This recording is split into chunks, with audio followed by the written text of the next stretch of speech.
Ivica Stanković možda je u kampanji. Crnogorsko tužilaštvo se pozivaju ljudi... Možda radi kampanju, pokušava da ugura u parlament svog favorita. Možda to radi. Ja ne znam gdje su ti ljudi. Evo gdje su ti ljudi? Pa čitaju li oni novine? Gledaju li? Oni moraju nešto da pokrenu i sami. Ako treba da dam izjavu, ja sam ovdje. Ja sam ovdje, prije nego što me dignu u vazduh. Neka me pozovu sad dok sam živ, neka me pozovu. Ja ću da im ponesem papire. Mada su oni lako mogli da dođu do tih papira da ih je interesovalo. Nego njih nije interesovalo. Interesovalo ih je da zataškaju tu aferu kao što su svaku zataškali do sad. Kao što su svaku zataškali do sad. To je problem.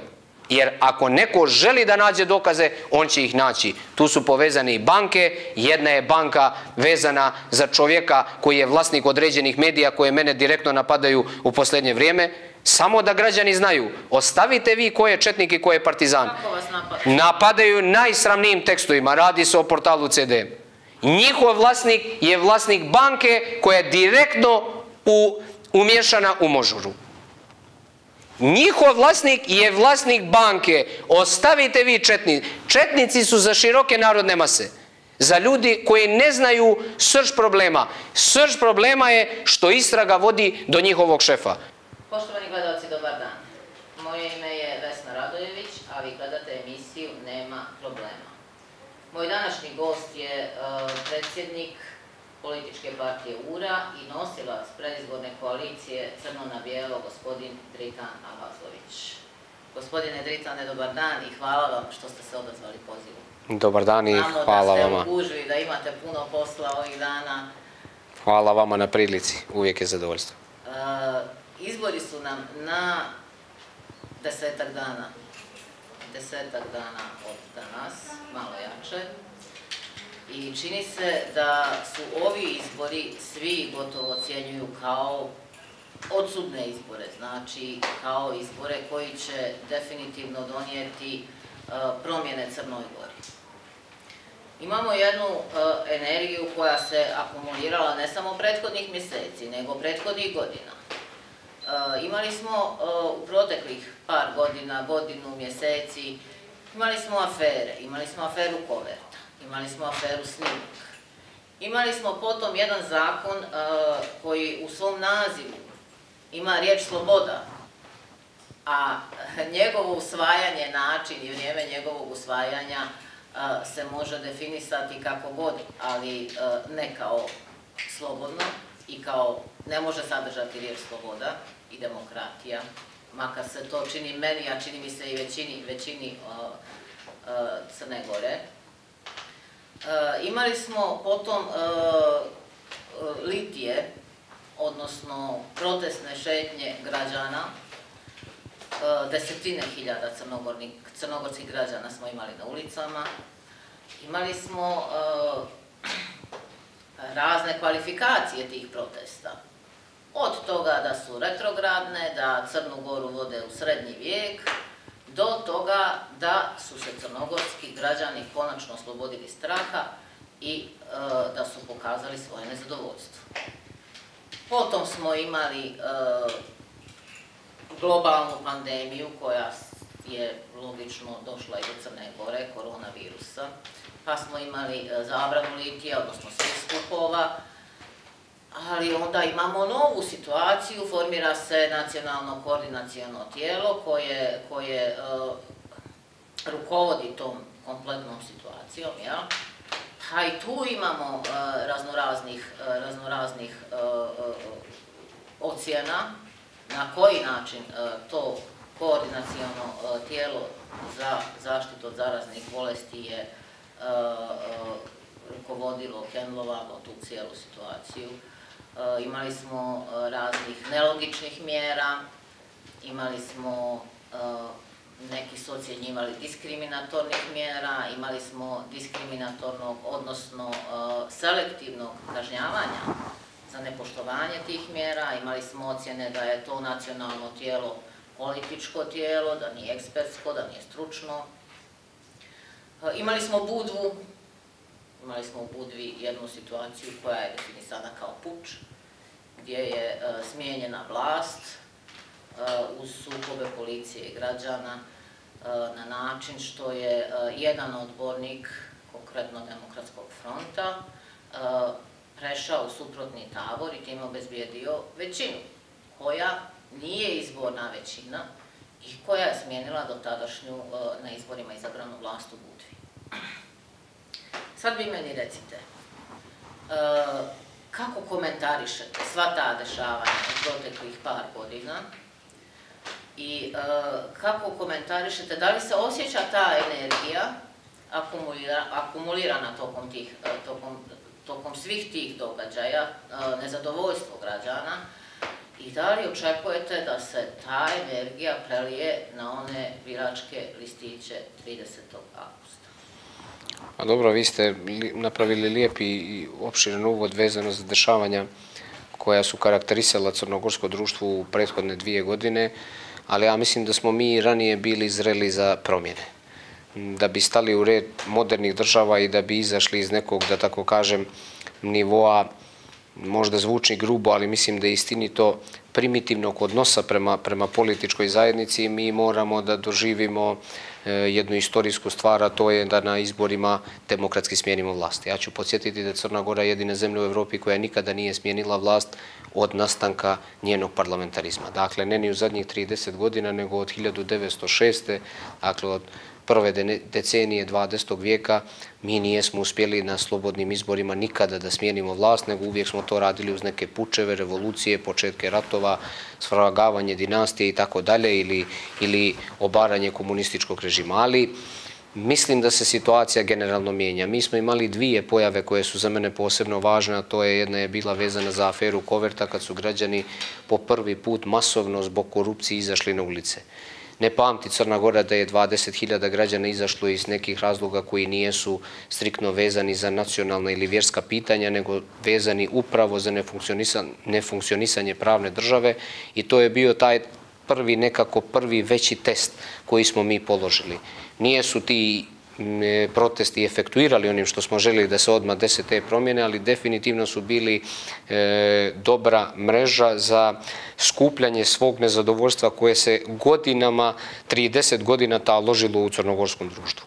Nakon toga se desilo još jedni masovni protesti, vi ste rekli, koji su bili posljedice usvajanja zakona o slobodi vjeroispovijesti u Skupštini Crne Gore u 2 sata posle ponoći, koji su ponovo generisali da mnogi ljudi, neki zaista iz vjerskih razloga, neki iz drugih razloga, neki zbog socijalnog nezadovoljstva, neki zbog političkog nezadovoljstva, neki vjerovatno frustrirani nekim drugim stvarima, uglavnom svi ljudi koji su željeli da iskažu protest, a protest iskazuje većinska Crna Gora, su na ovaj ili na onaj način podržali suprotstavljanje režimu, ne konkretnom aktu, nego li suprotstavljanje režimu uz naravno povod koji je bio vezan za taj zakon. I nakon toga je došla čak i ova korona koja je globalnog karaktera, koja je potpuno demistifikovalo i onako uništeni ekonomski sistem Crne Gore i pogrešne odluke koje su se 30 godina donosile u pravcu razvoja zemlje, koji je po mom skromnom sudu bio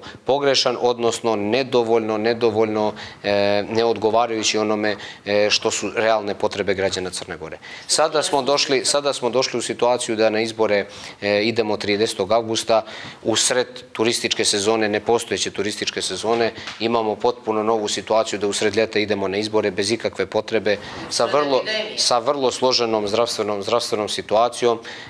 Ni o tome se nije marilo, kao što se nije marilo u izbornoj reformi, ali sve ovo što smo pobrojali definitivno mora da ostavi neku posljedicu na politički sistem. No, u ovom trenutku dok mi pričamo ovaj razgovor, dok vodimo lijepu diskusiju i snimamo ovaj intervju, što se kaže, čak i u Bjelorusiji, zemlji gdje je njihov predsjednik dobio 79% podrške na izborima, građani su na ulicu i na korak su da svrgnu vlast. Što se mene lično tiče, ne treba nam nikakva revolucija. Posle 30. avgusta ništa više neće biti isto. Čak i ako se desi nešto što ne bi željeli i što ne očekujemo, da oni drastično pokradu ove izbore ili da ne dozvole da se proglase rezultati ili bilo što, mislim da je građanima Crne Gore svega preko glave. I Kad ne možete da održite vlast sa 79% podrške, ne možete da održite vlast, ni vlast DPS-a ne očekujem da se zadrži sa 35% ili manje od 35% podrške.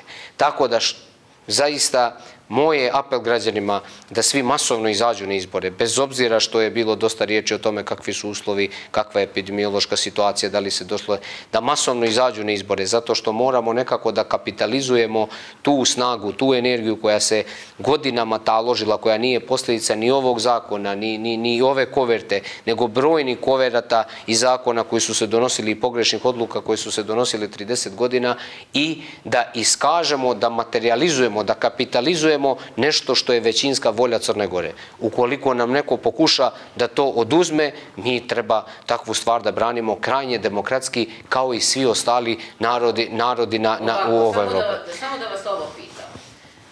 Šta ćemo sa biračkim spiskom? Znači, birački spisak je prvo nije transparentan.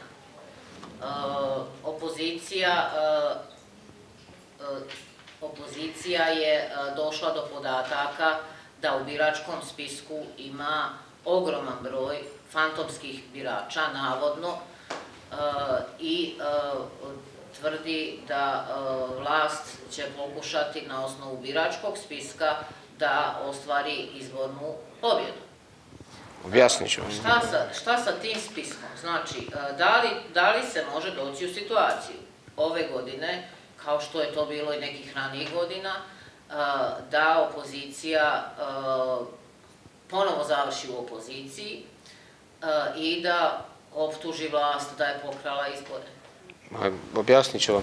Dakle, građani Crne, ja razumijem i sam spadam u tu kategoriju građana koji bi željeli da se promjene dešavaju mnogo brže nego što je to slučaj kod nas. Ali mi moramo da znamo da imamo posla sa autoritarnim režimima koji 30 godina nisu doživjeli nikakvu demontažu, koji su proizišli iz ratnog sukoba, koji su u ratnim sukobima ostvarivali prvobitnu akumulaciju kapitala, koji su kasnije pokušali kroz razne privredne aktivnosti da uvedu u neke legalne tokove, iako to nisu uspjeli. Dakle, govorim sa teoretskog aspekta. Ovakvi režimi ne mogu se demontirati kako bi mi želeli nekim prostim i jednostavnim formulama i algoritmima koji su poznati u svijetu. Ovo zahtjeva malo složenije vidove borbe. Ja ću vas posjetiti 2006. Pa evo, odmah ću vam, pokušat ću da približim vašim cijenjenim gledalcima. Dakle, 2016. godine kakav smo imali birački spisak? Jesmo li imali perfektan birački spisak? 2016. Da li smo ga, nismo ga nikad imali, nećemo ga imati ni ove godine. 2016. godine smo došli na 39,42. I da jedna politička partija, konkretno SD, nije kupljenim glasovima, kupovao je glasove i DPS i ostale partije iz vlasti, ali kupljenim glasovima nije ušlo u parlament, mi bi imali drugačiji odnos snaga. Da HGI nije dobio glasove Hrvata na Žabljaku i Plevljima gdje nema Hrvata, naravno nemam ništa protiv te nacionalne zajednice, mnogi od njih podržavaju platformu Crno na bijelo i ja sam ih zahvalan, ali da nije bilo izbornog inženjeringa, mi bi danas imali drugu situaciju. A isto nije bilo biračkog spisa, valjanog biračkog spiska i čak su morali da smisle i državni udar kako bi zaplašili još jedan dio stanovništva da bi ta izlaznost bila manja i da se nekako ta njihova pobjeda ne dovede u pitanje. Ali se dovela. Ja mislim da sada i pored toga što ovo što ste vi naveli su tačne situacije. Mi imamo neke paradoksalne situacije, da imamo smanjenje broja stanovništva, a povećanje broja ljudi koji imaju pravo glasa. Imamo paradoksalne situacije. Imamo situacije da uništavamo turističku sezonu i izbijamo građanima Crne Gore 600 miliona eura, koliko mislim da bi se dobilo u nekim realnim okolnostima korone, da su granice bile otvorene, a da ih sad otvaramo za glasanje. Da će doći ljudi iz susjednih zemalja da glasaju u Crnoj Gori, da će doći dijaspora da glasa u Crnoj Gori i onda otići 1. septembra, vratiti se nazad i ostaviti nas ovdje sa svim našim problemima koje imamo. Ali ja zaista nisam, gospođo Besna, da mi širimo stalno neki pesimizam, da će oni nisu nikakva mašinerija. Oni su jedan truli režim koji je truo sa svih strana. Tačno je, oni imaju enormne resurse finansijske, imaju sistem prinude, imaju policiju, imaju kriminalce koji rade za njih, imaju ljude, militante po javnim institucijama, ali i pored toga i uprkos toga oni se tresu kao prut od ove i ovakve opozicije. Dakle, sa koju i ja imam puno primjedbi i koja nema neke resurse, oni znaju, jer znaju da su oni ne polažu pravo na istinu. Crno na bijelo, kako i platforma govori, mi imamo naš najveći adut i na ovim izborima i generalno kao kredibilitet politički je to što smatramo za stvari koje govorimo da su istinite. I ja sam uvijek spreman u bilo koju vašu emisiji, bilo gdje, da one činjenice koje iznosim javno i u direktnom argumentovanom razgovoru sa bilo kim iz vlasti, koji se nigdje ne pojavljuju. Dakle, oni da zaista se osjećaju jako, vjerovatno bi se negdje pojavili i bili spremni da sa nekim ukrste argumente. Ali pošto se osjećaju slabo, sve što im ostaje jeste da manipulišu, da podmeću i da pokušavaju preko ovih stvari koje ste i vi naveli, preko biračkog spiska, kupovine glasača, pritisaka, pravljenja raznoraznih spiskova po institucijama, da namaknu sebi neku većinu. Ja sam ubijeđen da ovo što smo pominjali u prvom dijelu vezano za dva velika događaja koji su izveli brojne građane na ulice, ali i generalno usložavanje naše ekonomske situacije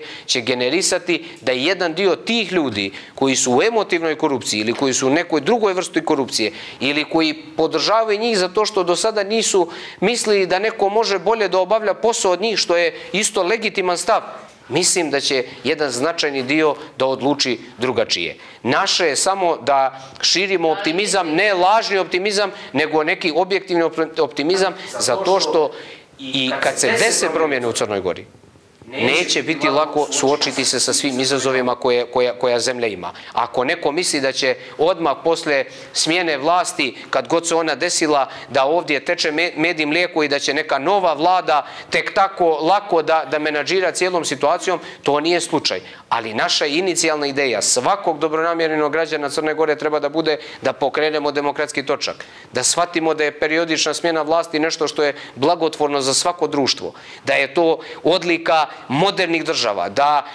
da ljudi ne trebaju da budu iznad zakona, da političari ne trebaju da budu iznad zakona, da nisu Bogom dani da vječito i čita svoj radni vijek provedu na određenim mjestima, nego da imamo smjenjivost, da imamo periodičnu smjenjivost i da jednostavno u toj smjenjivosti tražimo najbolje rješenje i najbolje ideje. Kada to jednom postignemo, svaki naredni put će nam biti lakše. Svaki naredni put ćemo to da prihvatimo sa mnogo manje, da tako kažem, osjećaja nesigurnosti i tako dalje. Mi definitivno kao zemlja moramo da iskoračimo. Ukoliko ne iskoračimo i ukoliko se desi neki negativni scenario, ja očekujem samo da će se produbiti jaz podjela koji je u Crnoj Gori i da on jednostavno će se vrlo brzo efektuirati negdje posle izbora. Da se to ne bi desilo, nadam se da građani Crne Gore krajnje dostojanstveno, bez obzira na ove stvari koje su negativne i koje niko ne želi da nekako eliminiše i da ih ne pominje, da ipak iskažemo jedan veliki bunt, pravi bunt, građanski bunt i da olovkom na miran i dostojanstven način smijenimo vlast. Pa Milošević je pao na najneregularnijim izborima koji su ikad postojali. I ja ne mogu sada da razumijem kada neko kaže pa izbori, kako ćete... Da, ali imali definitivno uticaj stranog faktora. Jesmo. Kada je Milošević pao. To je dobra tema. To je dobra tema i znate da ja lično... Kakva je situacija kod nas sada? Pa vi znate da ja lično, rekao bih za sebe i za URU, da imamo sasvim korektne, da ne kažem čak i prijateljske odnose sa pojedinim značajnim diplomatama koji djeluju u Crnoj Gori. Znate da smo jedina opoziciona partija u nezavisnoj Crnoj Gori koja je pristupila jednoj familiji, jednoj porodici političkih partija u Evropskom parlamentu, to su Zeleni Evrope koji su četvrta snaga u Evropskom parlamentu, ali mi moramo da budemo svjesni sljedećeg. Mi ne možemo da očekujemo podršku ako dio opozicije brutalno nastavlja da se suprotstavlja onome što su njihovi interesi, odnosno strateški pravci djelovanja tih država. Ja ne kažem da mi treba da gradimo spoljnu politiku na tome da treba da budemo neka poltronska država. ali moramo da izaberemo pravac. Ako je naš pravac izabran da treba Crnu Goru da vidimo na zapadu, onda treba da gradimo partnerstvo sa tim zemljama.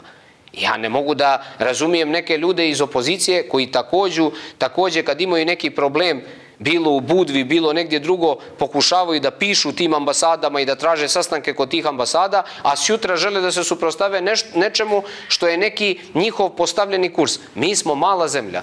Mi smo mala zemlja. Naša spoljna politika treba da bude vrlo jednostavna. Mi treba da težimo da budemo članica Evropske unije, mi treba da težimo da imamo najbolje međukomšijske, regionalnu komponentu regionalne saradnje da razvijamo maksimalno i sa velikim silama, tu računam i Kinu i Rusiju naravno i ostale neke super sile koje postoje u svijetu, da gradimo jedne krajnje prijateljske odnose koji neće podrazumijevati promjenu našeg strateškog pravca, ali neće podrazumijevati ni neprijateljstva.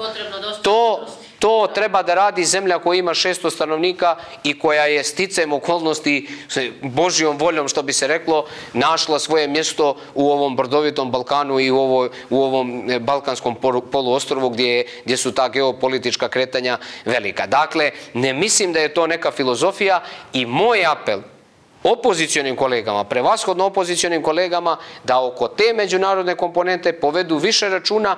Na taj način očekujem da bi imali i više podrške. Ono što mogu da potvrdim i da garantujem jeste da je kredibilitet konkretno gospodina Đukanovića u međunarodnim krugovima značajno poluljan. Mislim da njega niko nije htio da vidi kao kandidata na predsjedničkim izborima 2018. godine. Ja mislim da se on suprotstavio volji brojnih moćnih država da bude kandidat, odnosno koji nisu želeli da ga vide za kandidata. Ipak sigurno taj ulog i biznise koje on razvija preko državnog aparata Crne Gore su presudili da on ne može tek tako da se povuče, ali ja nijesam ubijeđen, čak sam potpuno optimističan da neko blagonaklono gleda na njegovu politiku. Da li postoji određena nedefinisanost druge strane, alternativne strane kod međunarodnog faktora? Sigurno postoji, ali ovo što svi radimo, neko većim doprinosom, neko manjim doprinosom, govori da se malo percepcija i oko opozicije mijenja. Vi danas u Evropskom parlamentu, nakon što je URA stupila u zelene, nećete čuti nikoga da kaže da je cijela opozicija antievropski orijentisana. To je prvi napredak koji smo uradili. Ja ću posjetiti da sam sa kolegom, konkretno kolegom Bečićem iz Demokrata, otišao po prvi put da je komesar za proširenje primio lidere opozicije 2018. godine. To su mali iskoraci, ali sigurno značajni. I siguran sam da ukoliko bi 30. avgusta došli do situacije da DPS nema većinu, a to nam je i krajnji cilj svima koji želimo promjene, jer ukoliko DPS ima većinu, nema promjena. Dakle, ukoliko ne bude imao promjena, da ćemo naravno i uz neki naš unutrašnji dijalog, ali i uz podršku i uz partnerstvo koje Crna Gora treba da gradi nezavisno od političke okolnosti i odnosa političkih snaga u zemlji sa drugim snažnim faktorima u Evropi, da ćemo moći da izgradimo i trasiramo jedan put promjena. Garantovati da se neće ponoviti neke situacije koje su se dešavale u tim prelomnim trenucima u Crnu Goru, kada smo imali političke partije ili pojedince iz tih političkih partija koje su obezbijedile većinsku podršku vlasti. Možemo da garantujemo, ovdje možemo da garantujemo samo za sebe. Što bi se reklo, možemo da garantujemo za listu koju ja predstavljam, možemo da garantujemo, ali ja mislim da to neće nikome padati na pamet. Zašto? Prvi razlog je vrlo prost. Dakle, prvi put kad se to desilo možda je prošlo nečujno, drugi put se već digla malo veća buka, treći put se digla velika buka kad se to desilo, kad se korupcija po prvi put ušla u državni parlament, a zadnji put kad se desila padali su suzavci i bili su kordoni policije. Još jednom da se to desi, pa ne mogu da pretpostavim, ali mislim da bi bio jako crni scenario. I ja sam ubijeđen da bez obzira na pritiske nikom zdravorazumskom čovjeku koji bude poslanik bude apsolutno ne bi dozvolili. Dakle, građani treba da vide koja je volja pobjedila na izborima, a ne koji su poslanici i sticajem okolnosti njihovi predstavnici. To je važna stvar. Ukoliko većinska volja bude za promjene, onda mi moramo stvari da mijenjamo. To je poruka. Da li se to personifikuje kroz Dritana, Petra, Marka ili Mariju, to je mnogo je manje bitna činjenica nego li od toga šta su ljudi idejno željeli. Da li su dominantno željeli da se nešto promijeni ili su dominantno željeli da se nastavi ovaj kontinuitet koji imamo evo 30 godina. Ja sam ubijeđen da većinska Crna Gora želi promjene. Nikome ne može niti bilo kakav rezultat razuvjeriti vezano za to. Građani žele promjene. Ne možete sresti ni jednog čovjeka na ulici, u ni jednom lokalu, u ni jednoj prodavnici, na ni jednom mjestu u komšiluku koji u ovom trenutku ne želi da se nešto promijeni na bolje i koji se ne suočava sa nekim problemima koji su složeni za njega lično i njegovu porodicu. Definitivno traumatičniji nego, čini mi se, prije prethodnih izbora, i ekonomski, i politički, i u svakom smislu. Sad me ovo interesuje. Da li vi vidite, vi kao građanska partija u svom programu i djelovanju se bazirate na, uglavnom se fokusirate na ekonomiju, na građanina, na njegovo bolje. Da li primjećujete da se čak i fokus određenih nacionalnih partija i sad trenutno koalicija prebacio na ekonomiju? Da li su to oni prepoznali, a da li su i građani prepoznali da se ti sukobi nacionalni, vjerski, kakvi god, namjerno plasiraju građanima i ubacuju se koske pred svake izbore da bi se ovamo skrajnula ekonomska situacija i realni problemi građana. Sad imamo situaciju da nam rastu cijene u prodavnicama. Slažem se.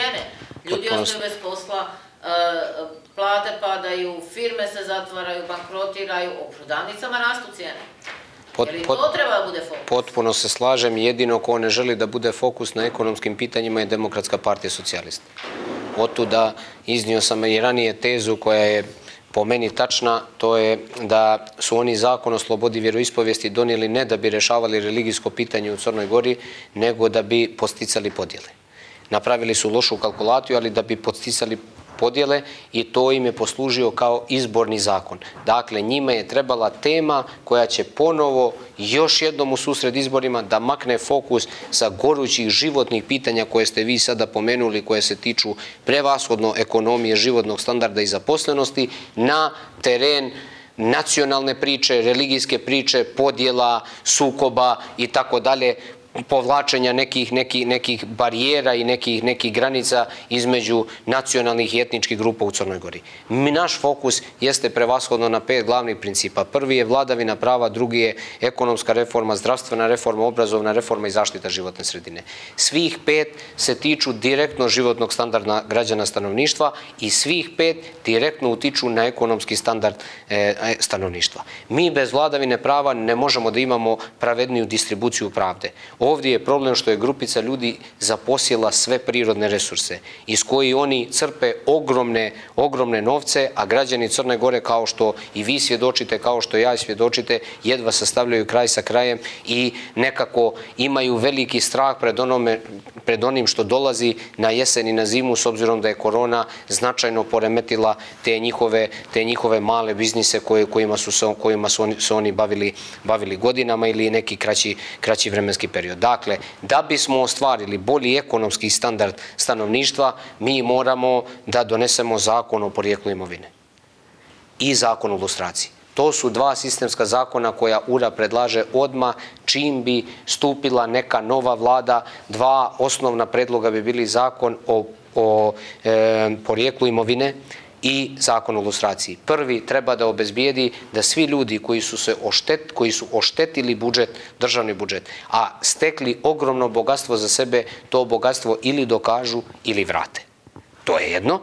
I druga stvar je zakon o lustraciji, da ljudi koji nisu dostojni javnih funkcija, da je zaista ne obavljaju. Jer u ovom slučaju imamo situaciju da ljudi sa 30 krivičnih prijava i dalje je ministar, i dalje je potpredsjednik Skupštine, i dalje radi u tužilaštvu, i dalje radi u sudstvu, i dalje je sekretar predsjednika države. Jer vama to normalno, je li normalno da nekome u evropskoj državi kažete da je akter afere Snimak i dalje generalni sekretar predsjednika države? Je li to nekome, jer to nekome može biti normalno?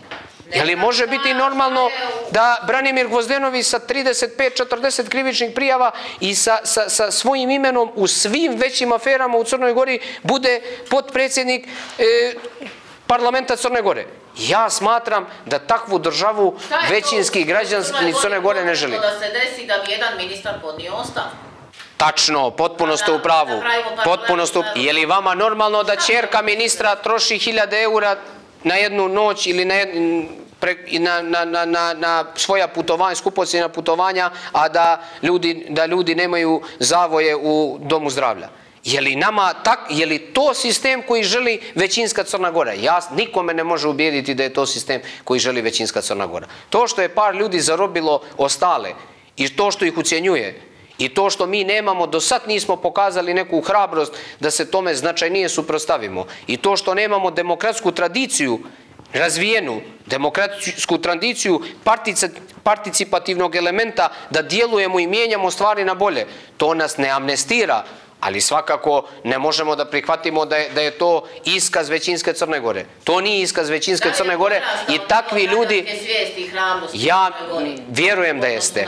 Vjerujem da jeste. 2 velika okupljanja na ulici koje smo imali u prethodne 2 godine, mnogo primjedbi, djelovanje određenih mlađih struktura stanovništva kroz društvene mreže govori da je zaista taj represivni aparat koji je postavila Demokratska partija socijalista na ivici sloma. Da li oni i dalje uporno pokušavaju da menadžiraju situaciju, pa hapse ljude zbog komentara. Dakle, imali sramnije stvari, hapse ljude zbog komentara, a javljaju se oko afere Možura da oni nisu dobili papir iz Malte da bi pokrenuli istragu, kao da to nisu mogli da urade nezavisno od toga da li je neko poslao zvanični dopis ili ne, iako ga je poslao. Da li je normalno da tužioc procesuira nekoga ko se ismijava predsjedniku države, a znate da se u Americi na milioni građana ismijavaju svom predsjedniku i nemaju nikakvu sankciju, a sa druge strane nije sposoban da 7 dana mu treba da pozove na informativni razgovor Miga Stjepovića. I da li misli da na taj način jača integritet institucije koje predstavlja i države Crne Gore? Ja mislim da takvi ljudi ponižavaju državu Crnu Goru i svaki put kad se kriju iza države Crne Gore, kriju samo svoj neki lični interes, žele da postave da bi je sakrili iza ove zastave ili iza nečega što je za njih neki imaginari države koja služi za njihove privatne biznise. Država se na taj način ne brani. Država se brani kada imate pravedan sistem, kada imate pravednog tužioca, kada imate pravedne sudije, kada imate distribuciju pravde na mnogo većem nivou, kada građani stvarno vjeruju da ih sistem štiti, da ih oni na taj način više i vole državu i poštuju državu. I kad imate nezavisne medije, dakle mediji su posebna tema, vi znate sa koliko pritisaka se suočavate, pa mi 5000 dana čekamo da se otkrije ko je ubio glavnog urednika jedne od najtiražnijih novina u Crnoj Gori, novine Dan. Recite mi sad ovo, imali smo... Htio sam još nešto oko ekonomskog sistema, ali nema... Evo sad ću... Nema problema, samo izvolite. Meni je to ključno. Ne želim uopšte da se bavim više nacionalnim, vjerskim sukobima, mislim da je to zaista kontraproduktivno i mislim da građani treba da potpuno da ignorišu te vrste sukoba i razmišljanje na taj način. Da pričamo o ekonomiji. Kad smo već kod ekonomije, prije neki dan se kod socijalnog statusa građana, kod činjenice da je mnogo ljudi bez posla, da mnogo ljudi nema za hleb, da mnogo ljudi nema da opremi sad djecu za školu. Pojavio se snimak u kome se vidi razgovor jedan gdje se dogovara kupovina ličnih karata za 50 eura. Da li vi mislite da u Crnoj Gori još postoji građana koji će prodati ličnu kartu za 50 eura? Ili 100, nebitno. 50 eura koje će potrošiti za jedan dan, za jednu onu kesu u prodavnici. Kako oni sami sa sobom to, kako se nose sa tim? Nažalost, moram da kažem da mislim da postoje ljudi koji bi prodali svoju ličnu kartu i svoj integritet i svoj glas za 50 ili 100 eura ili manje ili više. Nažalost, to je istina. Želim samo u cilju relaksacije ove teme da kažem da to kada objašnjavate ljudima sa strane, strancima kada objašnjavate, ne mogu da shvate. Dakle, vi kad kažete da je neko spreman da prodaje personal card, odnosno ličnu kartu, oni ne mogu da razumiju o čemu se radi. Ne mogu da razumiju da neko u 21. stoljeću prodaje lične karte. Ovaj sistem je toliko srozao. Najveći poraz koji je Crna Gora doživjela ovih 30 godina je moralno srozavanje. Dakle, postoje zemlje u svijetu koje su u težoj ekonomskoj situaciji od Crne Gore, a pokazuju veći, sistem im pokazuje veću stopu dostojanstva. Dakle, nije uvijek lako menadžirati ni unutar svoje kuće sa budžetima. Često mi dođemo u situaciju ali ipak pokušavamo da sačuvamo sopstveno dostojanstvo. Najveće srozavanje koje ovaj sistem 30-godišnji ovako postavljen uradio građanima Crne Gore jeste da im je uzeo njihov dignitet, jednom dijelu stanovništva. Uzeo im je potpuno im uzet dignitet i kada pričaju o suverenitetu, oni ne razumiju što je koncept suvereniteta. Koncept suvereniteta je da je građanin nosilac svojih prava. Suprotno građanu, kad govorimo o građanskom društvu, mi smo građanska partija, suprotno građaninu nije seljak, nego podanik. Dakle, oni kad neko kaže, jer vi meni kažete da ja nisam građanin, jesam li ja primitiv? Ne. Podanik je suprotno od građanina. Građanin je onaj koji koristi svoja prava i koja zna svoja prava i svoje obaveze. A podanik je onaj kome ste vi isisali sva prava i koji jednostavno slijepo prati neke vaše komande, iako su one često suprotne njegovom ličnom interesu. U ovom slučaju, ljudi koji su spremni da prodaju lične karte, po mom nekom moralnom sudu, mnogo manje ih osuđujem nego ljude koji kupuju lične karte. Zašto? Zato što jedan dio stanovništva je toliko siromašan da mu i tih 50 eura možda nešto znači. Vi ste rekli to će se možda i potrošiti jako brzo i tako i neće, ali u njegovoj percepciji, u njegovom siromaštvu u kome ga je sistem doveo, možda mu nešto znači. Ne amnestiram ih. Apsolutno ih ne amnestiram i mislim da rade apsolutno pogrešnu stvar, ali nekako ne mogu da ih stavim u isti rang sa ljudima koji su spremni da koriste tužne ljudske sudbine i da kupuju duše građana Crne Gore. Ja sam siguran, ubijeđen sam kao čovjek i kao vjernik i kao čovjek i kao filozof, da takvi postupci prije ili kasnije će se jako negativno manifestovati po te ljude koji su spremni da rade takve stvari. To što oni misle da će završiti neki posao, konkretno za DPS ili za SD, i da će možda iz te kupovine glasova izaći i sami bogatiji, jer često uzmu mnogo više novca nego li što zaista sprovedu na terenu, da će im to olakšati život. Ne, žao mi je, ali mislim da će mnogo otežati život i sebi i svojim porodicama. Jer ne možete, gospođo Vesna, da činite zlo, a da čekate da vam se vrati na dobro. Takav energetski sistem ne postoji. Nije nikakav fatalizam i nije ali ne možete da činite, permanentno da činite zlo, a da mislite da će se tako nešto vratiti na dobro. Ja zaista u takav koncept ne vjerujem, oni neka nastave, ali sam siguran ukoliko dođemo u prilici, ja vjerujem da ćemo brzo doći u prilici da te stvari mijenjamo, da će ih uslijediti adekvatna kazna koja nikako neće biti mala. Samo mi ovo objasnite, odnosno recite mi svoj stav i svoje mišljenje, kao čovjek, kao političar i kao filozof, jel?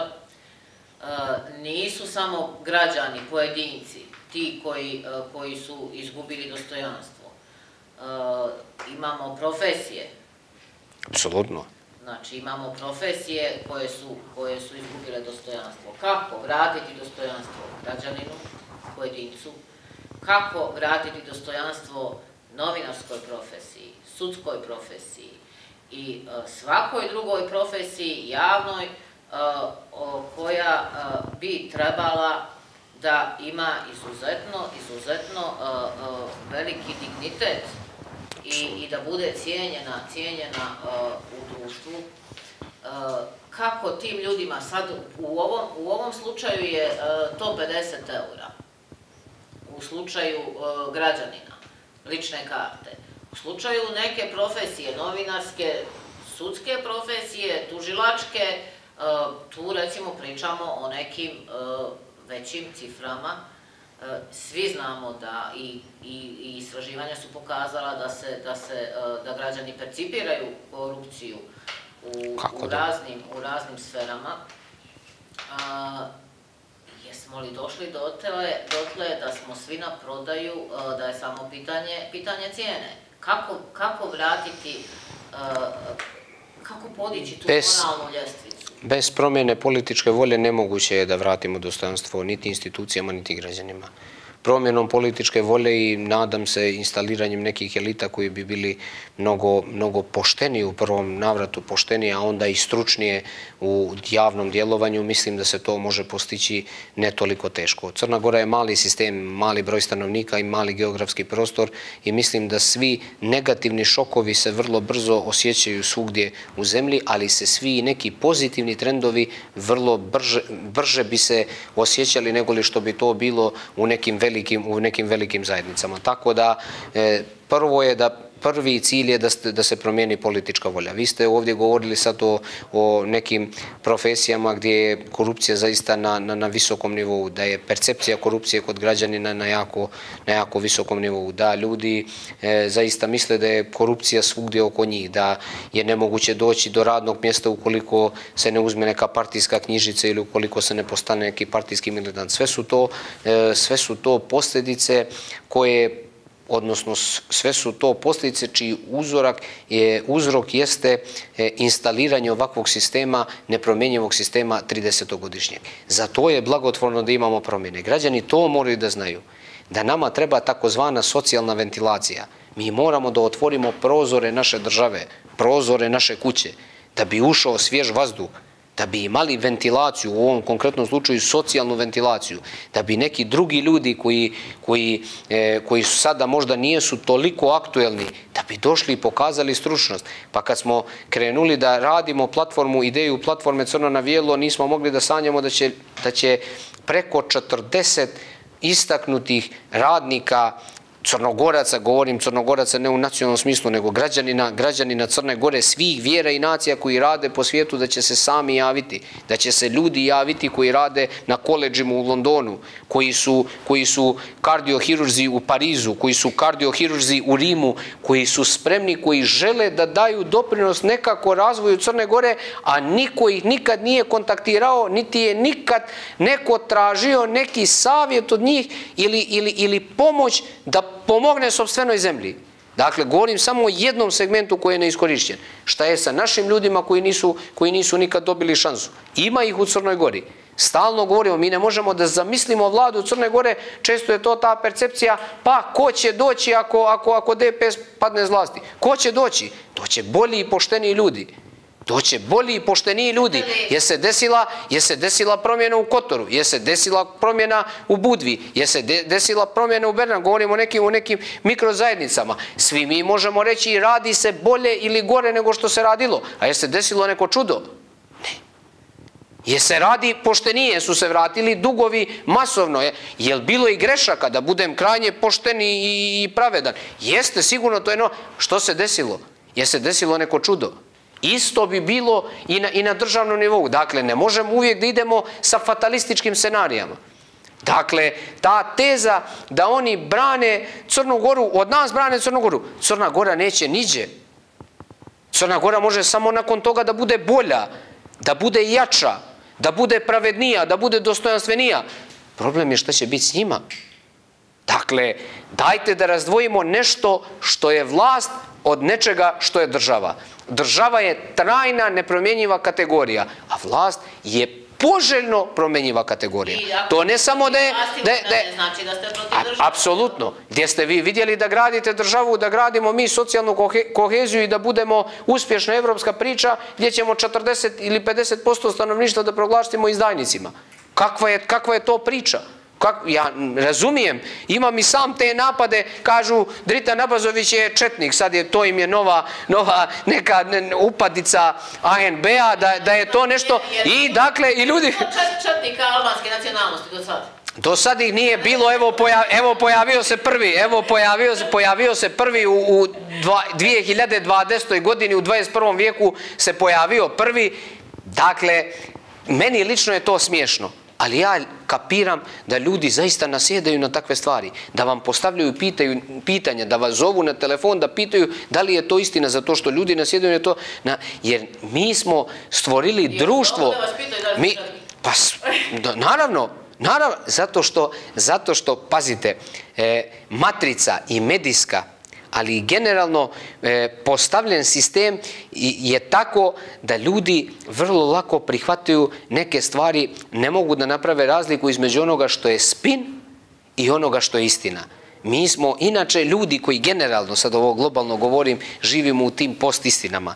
U postistinama to je kad ne možemo više da percipiramo šta je istinita situacija. Ali ipak vjerujem da većina građana Crne Gore na to gleda sa nekim podsmijehom, da potpuno razumije da je vlast jedna kategorija, da je država druga kategorija, da država pripada svima, da treba da menadžira najbolje odnose, a da vlast je vrlo blagotvorno, vjerujte, vrlo blagotvorno da s vremena na vrijeme bude promijenjena i da na taj način generiše, da tako kažem, i nove ideje i novu energiju, jer istroši se čovjek, istroši se u mnogim segmentima svog djelovanja, istroši se i traži se neka nova energija, neki novi polet i nešto što može da bude game changer i da zemlju gurne u jednom drugačijem, boljem pravcu. Na pravi način, meni je žao, ali...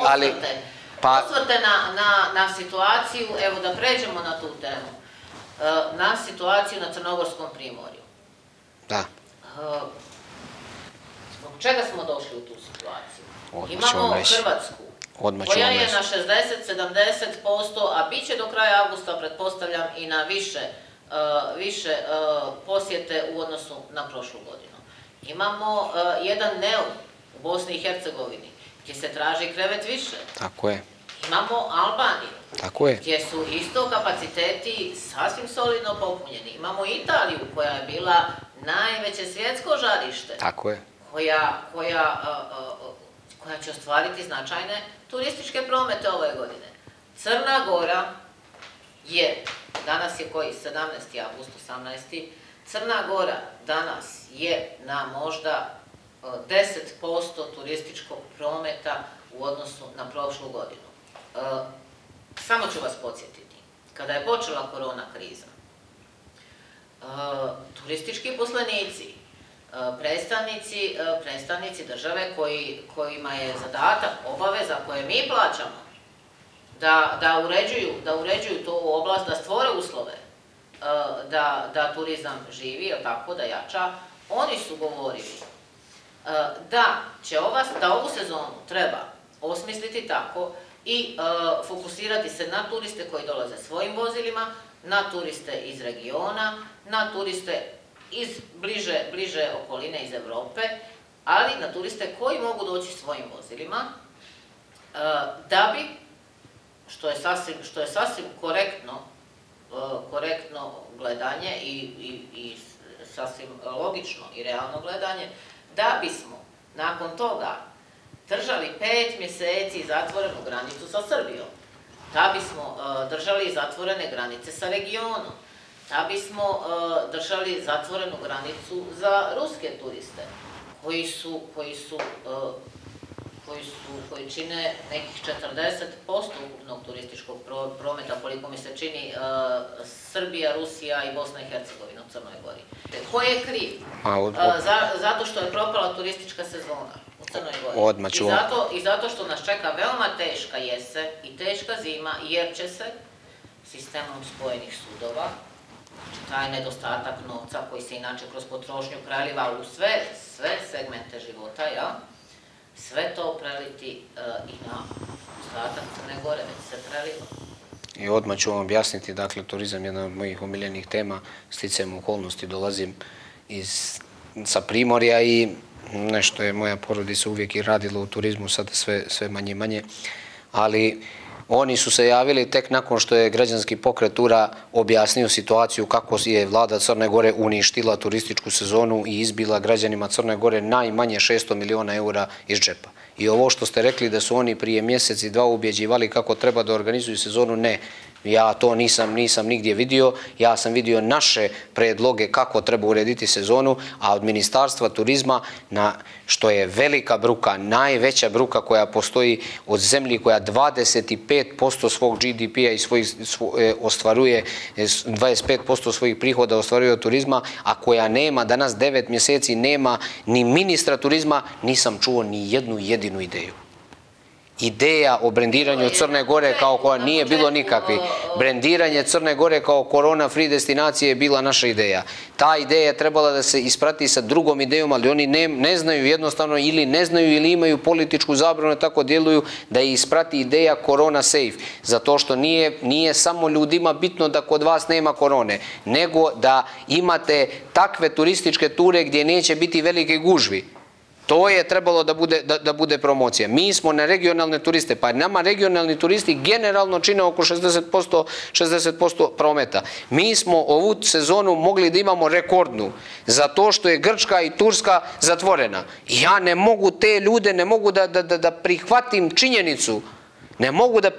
činjenicu, da je neko svojom rukom uništio na desetine hiljada ugostitelja na Primorju i u planinskim dijelovima, a što ste vi rekli, sistemom spojenih sudova, čitav državni budžet.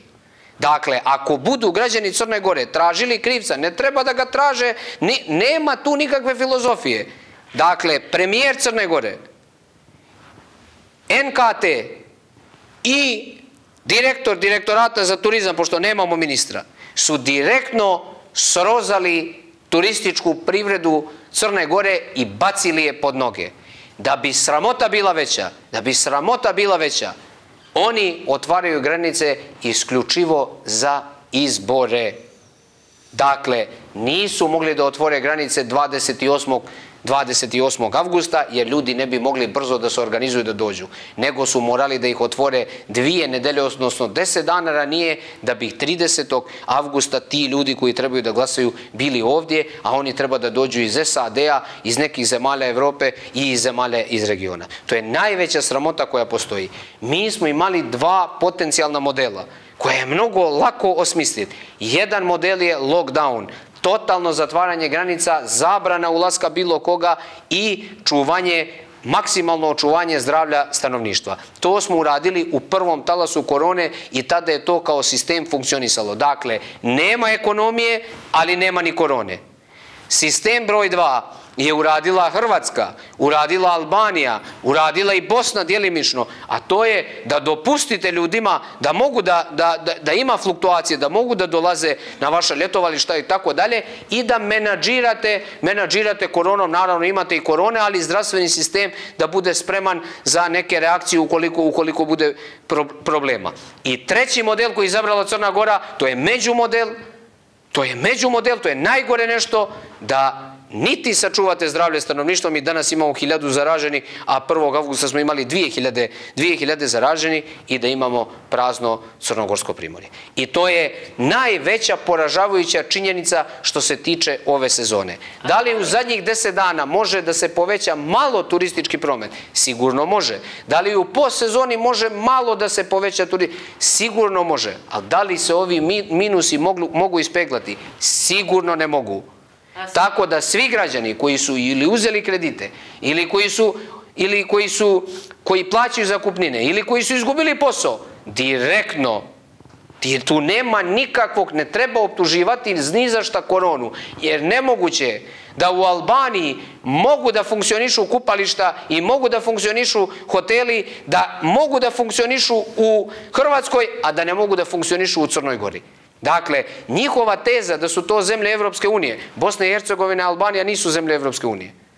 A i sve i da jesmo zemlje Evropske, sve i da one jesu, a mi da nismo, mi smo mogli drugačije da menadžiramo i da omogućavamo ljudima da bez problema dođu na naše primorje. Mi ovako ne poštujemo mjere NKT-a. O čemu oni pričaju? Kako ih nije stid? Pa pođite slobodno, bilo u Ulcinj, bilo u Budvu, bilo gdje. U svaki lokal gdje ima više ljudi, mislite da imaju neke specijalne kontrole? Apsolutno. Pa to je zastiđe na takav način obraćati se ljudima i pokušavati da govore da su oni, NKT sve što je uradio je podredio izborima i oni su potpuno struku bacili pod noge i meni je mnogo žao za to što tamo jedan dio ljudi koji nisu direktno političari, jedan dio ljudi ipak imaju neke reference i u svom profesionalnom akademskom obrazovanju i akademskom djelovanju sigurno razmišljaju, čini mi se, na jedan drugi način, ali da dozvole od sebe da ih vrh DPS-a napravi zaista, da ih potpuno ponizi, da im unizi značaj njihovog akademskog obrazovanja na način što će sve da se podredi izborima 30. avgusta. Pa prva stvar što su trebali da kažu jeste da ne mogu izbori da se održe 30. avgusta, nego da se održe u novembru mjesecu. To je prva stvar. Mi smo sve trebali da damo na turističku sezonu zato što će zima da bude mnogo teška. Tako je. Ali sve smo trebali da podredimo turističkoj sezoni. Ja sam imao ubjeđenja koja su se ispostavila netačna. Da mi možemo da imamo, to sam rekao na jednoj TV emisiji, takozvani pandemijski turizam. Da budemo hit i bili bi hit kad smo imali onu korona free, ne zato što bi mi izdržali da se ne pojavi korona, nego vi kad jednom marketinški imate proizvod koji ljudi prihvate da mogu da dolaze u Crnu Goru i da postoje sadržaji koji ne zahtijevaju veliki broj ljudi, da ljudi mogu da šetaju po Žabljaku, da idu na rafting, da idu po velikoj plaži, da možda da malo selektujete da nema tog noćnog života i tako dalje, ali da napravite neki vid selekcije. Na kraju jesmo mogli da izaberemo model da mi platimo ljudima testove. Da svakome ko dođe u Crnoj Gori i ostane preko 7 dana da se obaveze domaći. Mislite li da neko ko izdaje apartmane u Ulcinju, u Budvi, u Kotoru ne bi bio spreman na to? Da vama umanji 50 eura smještaj, da vi umjesto 300 date 250, a da on nema praznu kuću.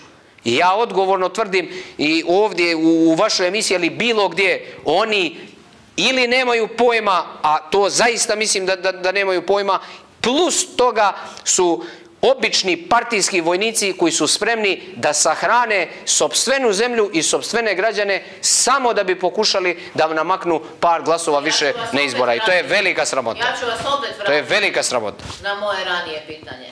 Da li smo mi krivi? Ja sam jako pažljivo pratila odluke vezane za granice, upravo zbog turizma. I mislim da su to svi trebali jako pažljivo da prate, jer je to prosto životno pitanje za cijelu Crnu Goru i za ogroman broj građana u Crnoj Gori, na jugu, pa boga mi na sjeveru. Tako je. Ali nisam primijetila kontraargumente od ugostiteljskih radnika, od turističkih radnika, jači pritisak, upravo to da se granice otvore. Bilo je u par navrata, jedno mislim neki odbor iz Privredne komore, bilo je par pojedinaca koji su oštro kritikovali te odluke, ali nisam primijetila da su hotelsko-ugostiteljski radnici, poslenici napravili pritisak na vlast da se otvore granice da bi se spasila turistička sezona. Slažem se, ali taj strah od korone, taj strah od zaraze od virusa je sigurno bio veći nego li njihova glasno. Mada ja, ma realno, samo ako dozvolite ovo, važno je da se naglasi zbog svega što se dešava. Nisam nikad čuo da su udruženja bila glasna oko bilo čega.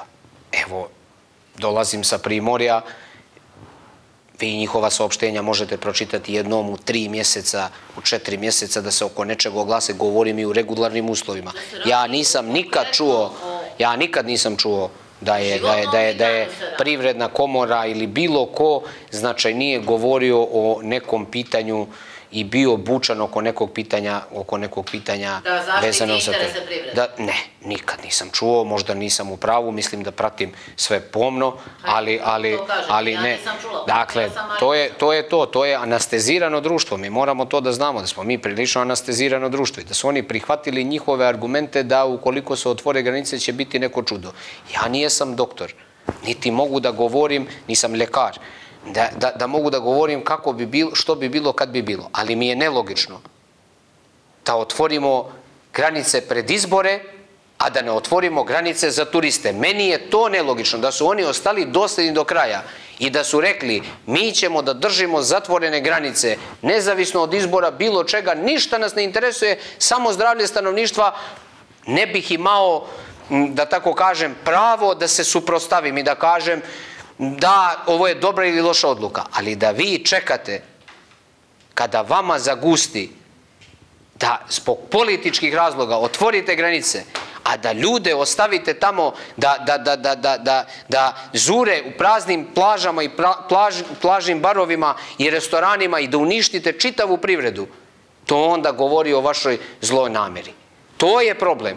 Da su oni ostali dosljedni do kraja, možda mi ne bi imali argumente, možda bi rekli neka je tako u Hrvatskoj, kod nas je zdravstveni sistem možda slabiji, ne bi izdržali, možda treba ovako, ali vi ste sve programirali, oni su programirali ovu priču i sada su pale maske, nema više šta da se priča. Nema više, znači njima zdravlje stanovništva nije na prvom mjestu, njima je zdravlje stanovništva na zadnjem mjestu. Potpuno im je nebitno ukoliko to znači da oni treba da sačuvaju vlast, a da se zarazi cijela Crna Gora, oni bi to uradili.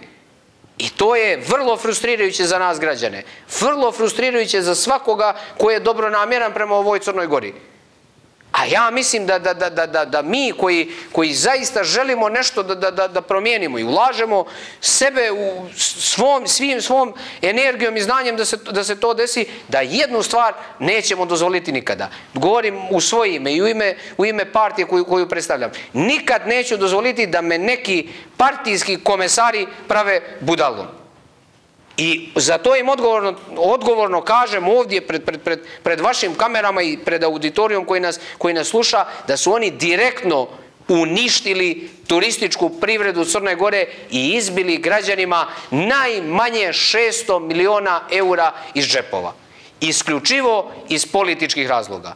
I treba da se stide ne ove godine, nego narednih 10 koliko će nama trebati da ponovo ne dobijemo isti broj turista, mi ćemo dobiti isti broj turista, nego će nam trebati godine, možda ne 10, ali sigurno par godina da nekako vratimo nivo turističke privrede na neki prethodni period i ove minuse koje su se stvorili ove godine nekako kompenzujemo. Zamislite nekoga koji je zaradio 100.000 eura prošlo ljeto da je sad zaradio 0 ili 10.000 eura. Pa on će morati narednih 10 godina da dobija po 110.000 da bi nadoknadio 2020. Jer to se tako računa, ne računa se kako oni misle sad nema turista, sljedeće godine će biti. Nije problem taj što je zaista 100.000 prošle godine. Uzeo sam samo kao primjer, u redu, molim vas, nemojte da me pogrešno interpretirate, uopšte nije bila namjera, bilo je namjera na slikovitom primjeru da se objasni šta je onaj što je uzeo 500 eura ili što je uzeo 300 eura ili što je radio negdje kao, za njega još gore, ja sam samo uzeo samo kao primjer koliko će trebati godina da nadoknadi minus koji je ostvaren ove godine i da se vrati na onaj period koji je imao u januaru 1. januara. Sa druge strane, oni su poslodavci. Tako je. Znači, ako je on zaradio, on je zapošljavao 10, 15, 20, apsolutno. Koji su ove godine ostali kući. Ove godine bili bez plate, bez hleba možda. Tako je, I to ne znam, apsolutno. to je suština priče. Sad mi recite, vezano za posljedice ovoga o čemu smo pričali. Po kuloarima već postoje priče, po ozbiljnim kuloarima, političkim, već postoje priče da se u oktobru, a potom i u decembru, očekuje smanjenje plata u javnom sektoru. Gospodin Duško Marković je najavio nedavno da neće biti smanjenja plata, ali prostom logikom, obzirom na situaciju ukupnu, ekonomsku, da li vi očekujete smanjenje plata u javnom sektoru i eventualno otpuštanje u javnom sektoru? Pa, naš ekonomski sistem je bio pred kolapsom i prije dešavanja koronavirusa. Zašto? Zato što smo mi zaduženost imali zbog loših infrastrukturnih projekata, odnosno neisplativih infrastrukturnih projekata. Naša zaduženost je bila na 75%, 80% GDP-a bez korone.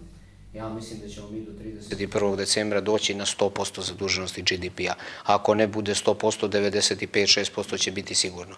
Uzeli smo nove kredite i još će biti novi kredita i svaki put kad budemo ulazili u aranžman, naš kredit će biti sve skuplji i skuplji. Oni će morati da rade takozvane rezove u javnoj upravi. Da li će tu biti otpuštanja, nisam siguran u prvom navratu, a da li će biti smanjenja zarada, mislim da definitivno hoće. U suprotnom, sistem će u jednom trenutku da kolabira, da pukne. Jednostavno doćemo u situaciju da nećemo moći da isplaćujemo penzije i socijalna davanja. Da nismo uzeli kredit u maju mjesecu, mi ne bi imali isplatu, mi 1. avgusta ne bi imali isplatu penzija. Dakle, da nismo u krajem maja uzeli kredit koji je Crna Gora uzela, mi ne bi imali to, garantujem da ne bi imali u avgustu da isplatimo penzije. Ako se sjećate, premijer je u Skupštini Crne Gore na jednom premijerskom satu rekao da za sad je prioritet očuvanje penzija, isplata penzija i socijalnih davanja. Plate nije pominjao. Znači, plate nisu, čak ni ovakvoj vladi, nisu prioritet. Prioritet su da se mogu isplatiti penzije i socijalna davanja. Šta će biti posle rata? Biće vrlo teško, jer mi trenutno imamo samo takozvanu internu potrošnju, odnosno potrošnju koja je unutar države. Mi rušenjem turističke privrede smo onemogućili da novac koji nije u Crnoj Gori dođe u Crnoj Gori. Zbog toga smo mi zavisni od turizma. Zato što to nije novac, pazite, građanin Bosne i Hercegovine je napravio uslugu svojoj državi. On je ljetovanje koje je trebao da provede u Crnoj Gori, proveo u Bosni i Hercegovini, novac je ostavio tamo, umjesto da ga donese ovdje. Kod nas je suprotna stvar, zato što smo mi zavisni od eksternih, od ljudi koji dolaze sa strane i svoj novac donose u Crnu Goru. I mislim da se definitivno rezova će biti. Ja nijesam protiv rezova funkcionera. Molim vas. Predlagali smo i dok je bila korona da se, dok je ovakva situacija, moramo solidarisati sa građanima i da svi javni funkcioneri, a koji imaju zarade iznad 1000 eura, da moraju jednostavno da prihvate da imaju ili minimalnu zaradu u jednom periodu ili da imaju pola zaradu u jednom periodu, da bi se solidarisali sa građanima. Ali ja ću vam reći sljedeće. Ako mi ne promijenimo vlast, mi ćemo da uđemo u probleme. A ako promijenimo vlast, mi ćemo da pronađemo novac. Kako? Jednostavno ću vam objasniti. Mi smo NKT pomagali SMS porukama i ličnim donacijama. Vjerovatno ste i vi kao ja dali neku skromnu donaciju tom NKT-u. IRF je za male hidroelektrane u sred korone 14.5.2020. godine dao kredit 3,5 miliona eura jednoj firmi za male hidroelektrane od kojih građani Crne Gore nemaju ništa. Ukupno što su svi građani Crne Gore skupili za NKT možda 5 miliona eura, IRF je dao u sred korone, 14.5. imam dokument koji će uskoro biti objavljen, dao 3,5 miliona eura kredita jednoj poznatoj podgoriškoj firmi koja također ima veze sa NKT-om, familijarne veze sa NKT-om. Nije važno, predstavit ćemo i taj dokument, poznata je firma za gradnju malih hidroelektrana. Mi smo za subvencije obećali ljudima koji su tajkunima, koji su preuzeli Možuru 115 miliona eura u 12 godina. I mi posle toga treba da kažemo nekome treba da ti se smanji plata i penzija jer nema para u budžet. Znači da dajemo po 10 miliona eura subvencija tajkunima bjelosvjetskim. Ima, a da damo nekome penziju ili socijalno davanje ili platu nema. Da se to ne bi desilo, poštovani građani, ja vas pozivam da u 30. avgusta promijenimo stvari i da damo drugim ljudima šansu da rade na pravedniji način. Dakle, novac, ne kažem da se može stvoriti čarobnim štapićem, ali moramo da pravimo distribuciju. Pa mi smo dali novac za neke prioritetne, znate šta je vlada tumači kao prioritetni infrastrukturni projekat?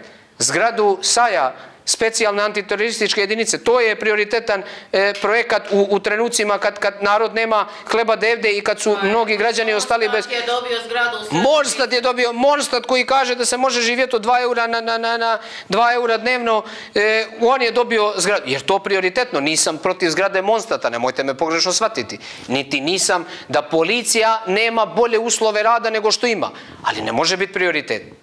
Ne može biti prioritet. Prioritet je da se pomognu zaštita radnih mjesta. To je prioritet. Prioritet je da sačuvamo radna mjesta i da pomognemo malu privredu na hiljade i hiljade male privrede koja se guši zbog situacije sa koronom. To je prioritet. A ne da dajemo 3 miliona eura ili 3,5 miliona eura na male hidroelektrane od kojih niko osim te firme nema korist. Dakle, ako promijenimo prioritete, možemo da nađemo novac. Ako ne, oni će imati više, a građani Crne Gore će potonuti u totalno siromaštvo. Da se to ne bi desilo, mi moramo da promijenimo političku volju. Dakle, razumijem ljude i kad kažu mene ne interesuje politika, ja nisam politički opredeljen i tako dalje. Možda vas ne interesuje politika, ali vaš džep treba interesovati. Vaša familija vas treba interesovati. Vaša djeca trebaju da vas interesuju. Ako mislite sad da Dritan Abazović pravi reklamu, sam sebi poziva, ne, izađite, glasajte koga god želite, ali glasajte da se nešto promijeni. Nemojte da poslije kukamo 1. septembra po podgoričkim lokalima kako je sve ostalo isto i tako dalje. Koga god mislite da treba, mi mislimo da imamo najčasniju ponudu zato što je URA, odnosno platforma Crna na bijelo, jedina rekla da smo mi za ekspertsku vladu. Dakle, ne naši ljudi, ne političari, nego eksperti. I da svaka partija daje eksperte. I da zajedno se složimo da nađemo 12, 13, 15 ljudi da sačinimo jednu vladu koja će za 2 ili 4 godine imati mandat da prioritetno radi na nekim stvarima, a da posle te 2 ili 4 godine izađemo na slobodne izbore i da ljudi glasaju za zelene, za plave, za crvene, za žute, za desničare, za ljevičare, kako god žele. Je li to fair? Evo, Dritan Abazović... Ekspertska vlada bila tema u komunikaciji opozicionih? Bila je. Ja sam kolege svoje obavijestio. Dakle, sa nekima imam vrlo redovnu komunikaciju sa... Da, bila je. Javnog stava nema, ali javne ponude od strane platforme Crno na bijelo ima. Dajte da damo šansu, na taj način ćemo ih relaksirati. Kad ono kažu, pa ja ne želim da bude ovaj, ne želim, pa evo neka ne bude ni jedan od njih koje vi ne želite ili koji vam pričinjavaju neku animozitet, strah, ovako, nije važno. Dajte 15 ljudi, neka se izbore sa teškom ekonomskom situacijom, neka dovedemo zdravstveni sistem na jedan nivo, pročistimo birački spisak, nastavimo evropske integracije, obračunamo se sa korupcijom. Nakon toga izađemo na izbore i ko pobjedi, neka mu je sretno. Demontiramo postojeći sistem i imamo situaciju da možda od 2023. ili 2024. gradimo jednu stvarno superiornu državu za prilike ovog regiona. Dakle, ja zaista mislim da Crna Gora ima mnogo komparativnih prednosti u odnosu na države regiona i da je potpuno neiskorišćen potencijal. Crna Gora pod DPS-om je kao da imate najnoviji Mercedes kome ste, a ukrali ste ključ. Nema ključa, niko ne može, ukrao je ključ, niko ne može da ga upali, a on je savršen s njim, možete da idete gdje god želite, vrlo komotno, bezbjedno i tako dalje. Ja mislim da mi treba da vratimo ključ. Da li je 30 godina bilo dovoljno? Mislim da je bilo i previše. Da Crna Gora postane Monte Carlo kao što je najavljivano svojevremeno, ja se toga sjećam. Monte Carlo nije bilo dovoljno da postane, zato što za Monte Carlo treba mentalitet. Treba mentalitet drugačiji koji mi ne možemo ne možemo da promijenimo tek tako i mi nosimo neke istorijske crte. Znači, naš karakter ima neke crte koje nisu baš toliko lako promenjive, ali da li je Crna Gora mogla mnogo bolje u ovih 30 godina? Definitivno je mogla. Da li je Crna Gora od 2006. mogla mnogo bolje? Definitivno. U to nema nikakve dileme. Pa nove države su atrakcija sama po sebi. Nove države su atrakcija sama po sebi. U međunarodnim krugovima one su atrakcija sama po sebi. I za investitore, i za ljude koji žele da ulažu biznis, i za ljude koji žele da putuju. One su atrakcija sama po sebi. Mi ništa od toga nismo iskoristili. Mi smo u najvećem investicionom bumu sve promašili. Doveli smo ovdje belosvetskoj tajkune koji su nam preuzeli resurse i ostavili neke ruševine. Pa ljudi su to zaboravili, niko ne pominje u ovoj kampanji. Mi smo dali između 250 i 500 miliona eura samo za kombinat aluminijuma Podgorica. Mi smo 181 milion, dok je premijer bio Đukanović, 181 milion eura dali državnih garancija. Niko nikad nije odgovarao. Ni jedan euro garancija mi ne možemo da isplatimo. O čemu ti ljudi pričaju? Oni neki ekonomski eksperti, oni neki državnici. Jer logično, ja razumijem ljudi misle neko je predsjednik pa je on državnik ili je ovako ili je visok ili je ovako ili onako ili ga poštujuće. 180 miliona eura potpisanih garancija. Ni jedan euro ne može da se naplati. Pođite, uzmite kredit u banku i kada ga ne vratite, mislite da se banka ne obezbijedi preko žiranata, preko vaše imovine? Je se država Crna Gora obezbjedila? Nije. Treba li neko da odgovara? Treba. Kad će odgovarati? Kad se smijeni vlast. Je li to fair? Fair. I ako neko će da kaže nije ni to fair, pa onda ne možemo, gospođo Vesna, da čita svoj život provedemo u lažima. Ne možemo da provedemo u lažima cijeli svoj život. Ako se 30. nešto ne promijeni, promijenit će se 5. januara. Ali će tad neko morati da položi račune. Svako ko je stekao imovinu na pošten način, dokaziv, treba mu reći svaka čast. Zašto bi ga neko provlačio kroz novine? Zašto bi ga neko javno napadao ako čovjek za tako nešto ima pokriće? Zašto? Evo meni smetaju kad neosnovano neko napada mene, moju porodicu ili Uru. Neosnovano. Zaista mi smeta, pokušavam to nekako da objasnim. Ja bih volio da i ti ljudi iz DPS-a možda koji su na neki legalan način došli do nekog bogatstva da to objasne, da ih više niko ne pominje. Da kaže jeste, izvršio se sav nadzor, ja sam okej, a onaj što nije okej da odgovara. I nemojte me stavljati u istu ravan sa nekim ko je na nepošten način dolazio do bogatstva. To mi želimo. Mi želimo jednu fair državu. To je inicijalna stvar. I mi želimo jednu Crnu Goru, dostojanstvenu Crnu Goru, građansku i evropsku Crnu Goru. I Crnu Goru koju po našem skromnom sudu u ovom periodu je najbolje da vodi ekspertska vlada. Pomenuli ste Možu. Jesam. Vi ste se bavili tim poslom, jel? Jeste. Ako ga možemo nazvati. To je najveća afera trenutno u Crnoj Gori.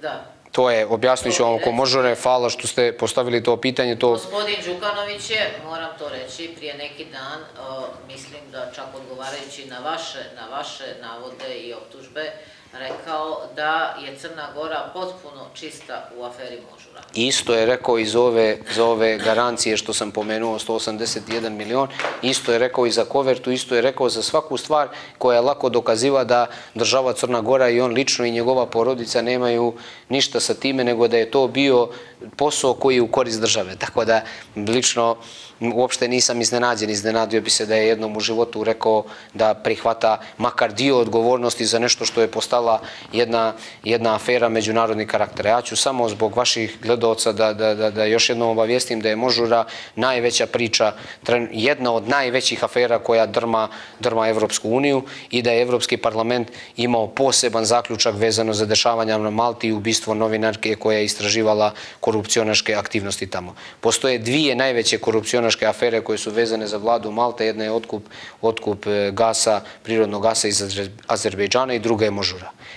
U ovom drugom slučaju za Možuru postoji direktna veza između vrha crnogorske vlasti i svih firmi koje su povezane za taj proces.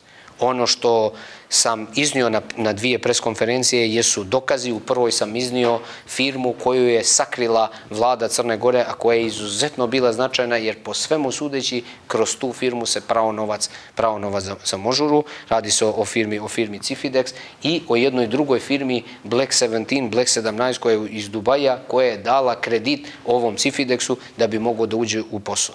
Dakle, ja sam iznio, to su firme, jedna je registrovana na Sejšilima, druga je registrovana u Dubaju i za te firme je sakrila vlada Crne Gore i Ministarstvo ekonomije. U nijednom zvaničnom dokumentu ne pominje te firme.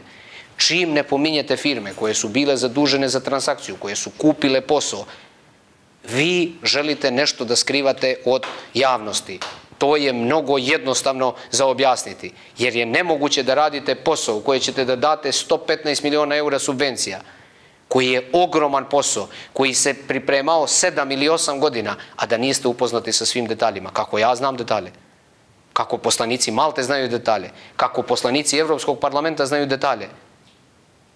Kako? Neka odgovori ministarka Sekulić. Kako je moguće da jedan poslanik u Crnoj Gori zna detalje, a neko koji je ugovarao posao ne zna detalje? To je bruka i sramota. U oba slučaja, jedno je veća bruka i krivična odgovornost ako ste učestvovali u malverzacijama, a druga, ako ne znate posao koji radite i niste upoznati sa činjenicama oko posla koji vrijedi 100 miliona eura, a vi ne znate detalje, a pravite ste da ste ministar da ste na čelu nekog resora. Da ste nešto konkretno uradili sa tim papirom koji ste došli. Naravno. Da ste predali tužiocu. Naravno. Ja čekam da me tužioc pozove. Zato što ne mogu da vjerujem. Naravno, kao što isto očekujem da tužilaštvo i policija pokrenu istragu. Jeste vi otvoreno javno normalno aktuelnu vladu? Apsolutno, pa njih su optužili mediji Malte i njih su optužili i zaključci parlamenta Malte. Dakle, nema tu nikakve enigme. I ja ću predstaviti sutra. Predstavit ću nove dokumente. Kako su za 7 dana preprodajom zaradili 7 miliona eura. Crno na bijelo. Ko? Firme povezane u poslu za Možuru, a firme koje skriva vlada jeste Cifidex i jedna druga firma iz Malte, koja naravno gdje se Cifidex obavezuje da će kod vlade Crne Gore da obezbijedi sve neophodne dozvole da bi se preuzeo posao. Sutra crno na bijelo. Da vide dokumenta koja sam ja dobio iz inostranstva. Firme koje oni sakrivaju. I moram da objasnim vezu. Premijer tada Crne Gore, premijer je bio Milo Đukanović. 2015. godina. Preuzimanje Ene Malte, Wind parka Možura od strane Ene Malte desilo se početkom 2016. godine. Isto premijer Milo Đukanović. Dozvole koje je obezbedio ministar Branimir Gvozdenović. Firme koje imaju konekciju, a ta dokumenta čekam, koja će da objasne vezu između Branimira Gvozdenovića i članova njegove familije sa jednom drugom firmom, tek čekam, mislim da ću ih imati do kraja nedelje kada je on bio ministar, kako je obezbedio da se otvari enormna ekonomska korist jedne firme koja je jako bliska njegovom članu, najbližem članu familije. Druga situacija jeste da je premijer Marković otvorio taj Wind Park Možura, a da je gospođa Sekulić, vjerovatno kad je postala ministar 2016. godine, počela da ulazi u tu papirologiju i javlja se sada da ne zna, da nikad nije čula za firmu Cifidex. Znači, za firmu Cifidex, oko koje su pisali svi novinari. Jedan od razloga zašto je ubijena novinarka u Malti i istraživanje poslova u Crnoj Gori. Znate što kaže ministarstvo, znate što kaže jedan, zaboravio sam mu ime, ne znam ni ko je, javili su mi da je u Skupštini nešto pričao oko mene i oko Ure, da mi želimo da stičemo političke poene na ovome što je kao priče oko Možure. Mi želimo da stičemo političke poene, a svi građani Crne Gore treba kroz račune za struju da plate korupciju i da plate da se ubijaju novinari po svijetu i njemu je to okej. I znate što kažu iz Ministarstva ekonomije? Da su bili šokirani i negativno iznenađeni smrću novinarke. Pa ta novinarka nije umrla od infarkta. Ta je novinarka ubijena zbog istražnih radnji. Da li očekujete?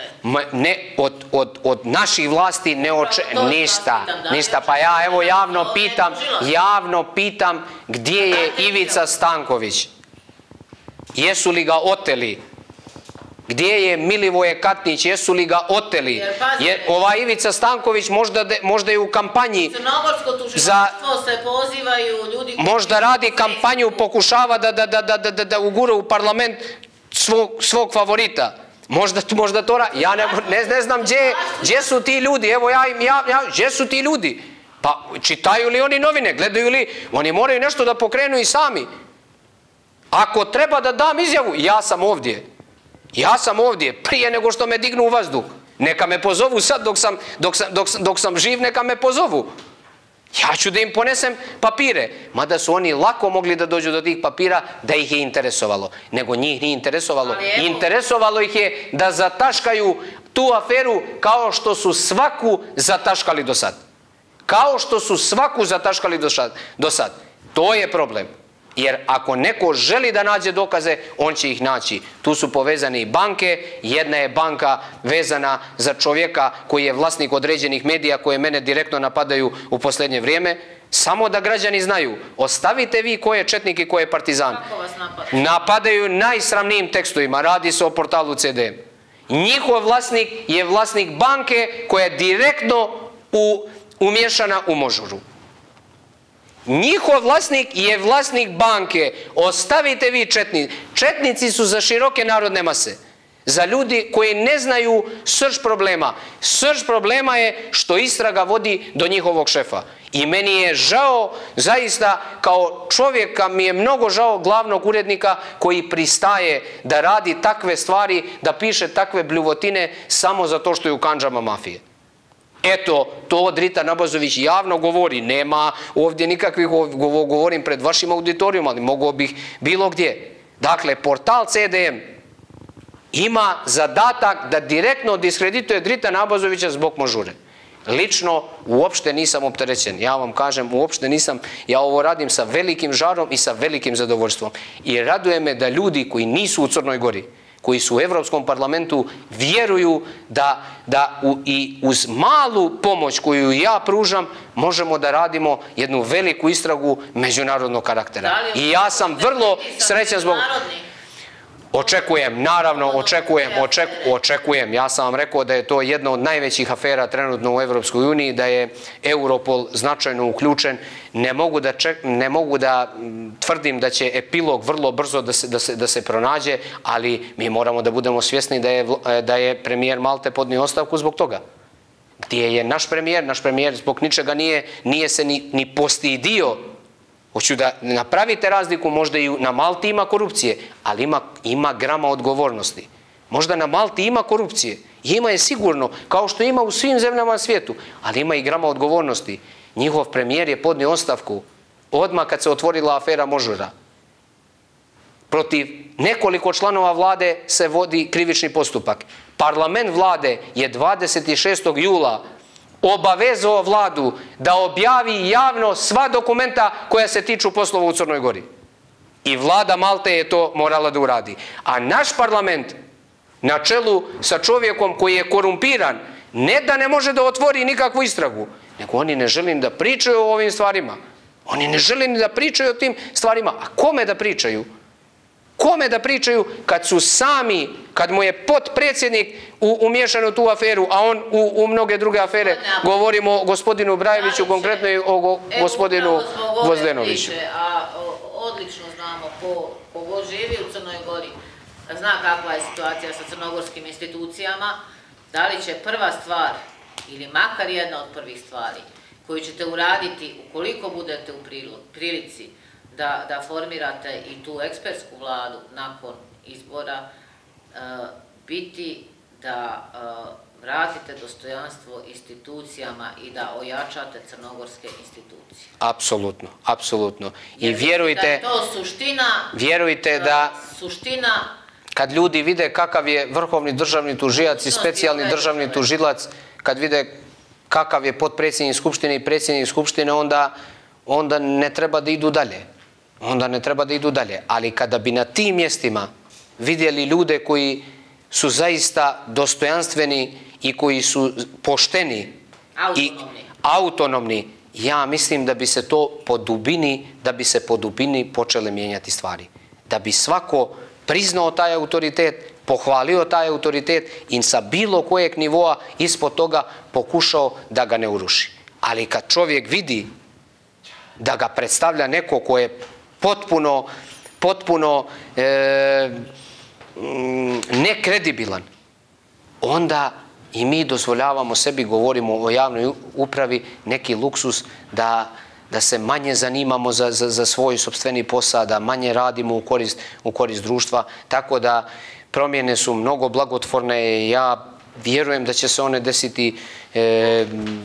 Ubijeđen sam da će to da bude istorijski moment za Crnu Goru. Ubijeđen sam da će da bude istorijski moment za Crnu Goru.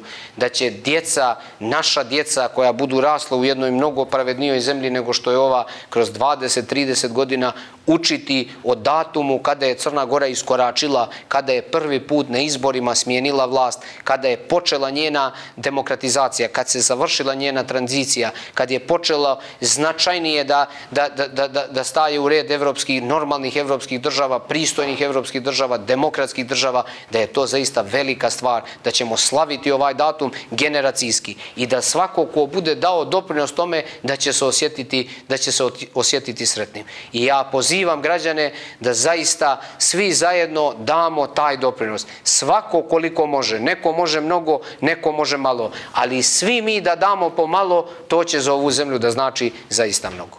Ja mislim da je to najbolja poruka. To je to. Odužili smo... Nema veze, brzo je sve prošlo. Upravo tako. Teme su neiscrpne. Tako je, tako je. I mogli bi do sutra pričati. Hvala vam najljepša. Hvala i vama na prilici. Hvala i vama.